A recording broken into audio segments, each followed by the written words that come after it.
Okay, so here's tip number one.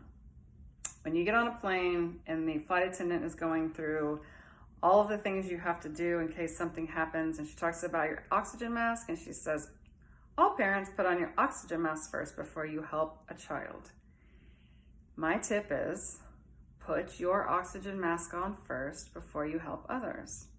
It is very, very important for us mamas to take care of ourselves, make sure our resources are full before we can go and effectively help anyone around us, our partners, our husbands, our kids, our family members, anyone else around us. We cannot effectively help them if our resources are low.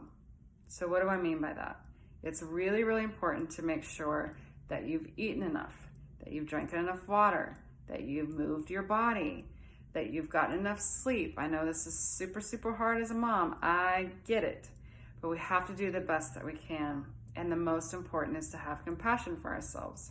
When this doesn't happen, we need to have compassion, but continue to fill our resources as much as we can so that we can be the best that we can for everyone else around us. So put your oxygen mask on first. Tip number two, you have to work on grieving the woman that you were before you became a mom. I'm sure you remember her. She was free. There was a lot of freedom. There was a lot of taking care of yourself. There was like kind of more of a selfish time. So this woman that you were before you had a mom, she also probably didn't have as much anxiety. She probably wasn't as worried. She probably slept better. But guess what? That woman ain't never coming back. Ever. She ain't never coming back. Because you have evolved, and it's a beautiful thing. We evolve so much when we become a mom. We learn so much about ourselves and other people and the world around us, and it's a beautiful thing. But we also have to learn to accept that that woman before motherhood is not coming back, and the woman that we are now, this is reality. And we can make her better if we want. We can accept her the way that she is. It's all up to us. But it's really important to identify with this new woman that you are. And if you want to create an ideal person, then I want you to imagine this ideal woman that you want to be and continuously work towards being her. And it's a beautiful, beautiful journey, but it is very important to grieve the woman that you used to be. So that is my tip. Grieve the woman that you used to be before you were a mom. So tip number three is to stop the guilt cycle. The guilt cycle, especially as a mom, the mom guilt, if you will, is real. It's a real struggle. We feel guilty about everything. It doesn't matter what it is.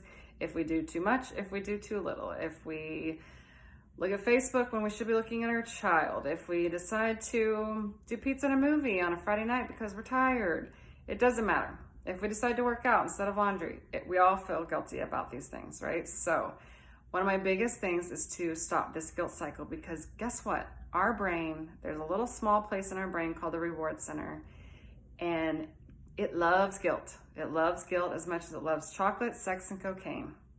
Seriously. So we continuously do these things, and when we feel guilty, we get this very odd rush of dopamine and feel-good hormones, and it oddly feels good, but we continue to do these things. So work on breaking the guilt cycle. And the way we do that is when you start to feel guilty, take the time to say to yourself an affirmation, such as, you're doing the best that you can right now, right? Have some compassion for yourself, right? It's okay that you're doing this. You're having a hard time because you're human. You will get through this. I'm doing the best that I can, right? So continue to talk to yourself in that moment, and then also work on changing those habits. If there's something that you really feel guilty about doing, change it to something else that benefits you and your children, such as working out. I had a hard time working out because I thought I should be doing other things. And what I realized is working out does make me a better mom and a partner. I'm just better because of it. So work on tricking your brain and get that feel-good hormones other ways, in good ways, healthy ways, other than, you know, just dealing with the guilt.